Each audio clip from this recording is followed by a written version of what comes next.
அன்புக்குரியவர்களே, அன்பு வாடிக்கையாளர்களே, ஜோதிட நண்பர்களே, ஜோதிட மாணவ செல்வங்களே, உங்கள் அனைவருக்கும் வணக்கம். அப்புறம் எல்லாரும் நல்லா இருக்கீங்களா? நல்லா தானே இருக்கணும். கண்டிப்பா உங்களுக்கு நன்மைகள் உண்டு, எதிர்காலம் நன்றாக இருக்கும். என்ன சார் சொல்ல போறீங்க அப்படிங்கிறீங்களா? செவ்வாயின்னு ஒருத்தன் இருக்காங்க.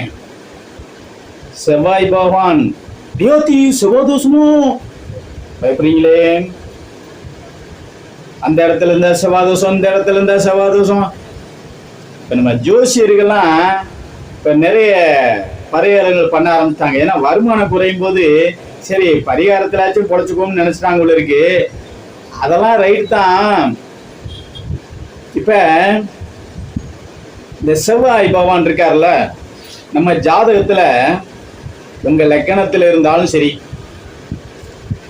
இல்ல சார் எங்க லக்கணத்தை செவ்வாய் பார்க்குது, சரி லக்கணத்தை செவ்வாய் பார்க்குது உண்மைதான், இல்ல லக்கணத்திலே செவ்வாய் இருக்கு, இல்ல சார் லக்னாதிபதி செவ்வாயுடைய நட்சத்திரத்துல இருக்கு சார் அப்படியும் இல்ல, மிருகசீரிஷம் சித்திரை அவிட்டம் என்று சொல்லக்கூடிய செவ்வாயின் சாரத்தில் இருக்கிறார். மிருகசீரிஷம் சித்திரை அவிட்டம் என்று நட்சத்திரங்களில் பிறந்தவர்களுக்கும் முழுக்க முழுக்க கோபம் வரும் சார்.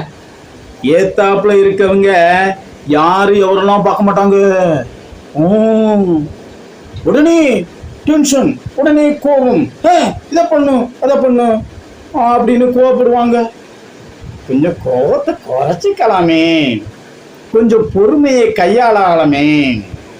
ஏன்னா பொறுமை தான் ரொம்ப ரொம்ப முக்கியம்.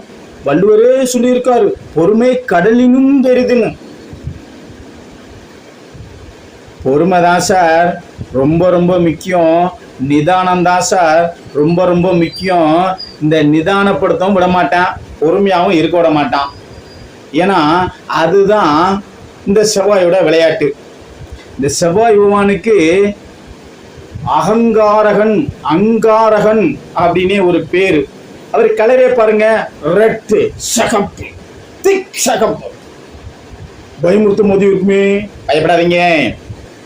இப்ப குரு தொடர்பு கொள்றான்னு வச்சுங்களேன், கண்டிப்பா கோபம் குறைஞ்சிரும். குருவால் தான் இவர்களுக்கு கோபம் குறையும். அதான் குரு பார்க்க கோடி நன்மை.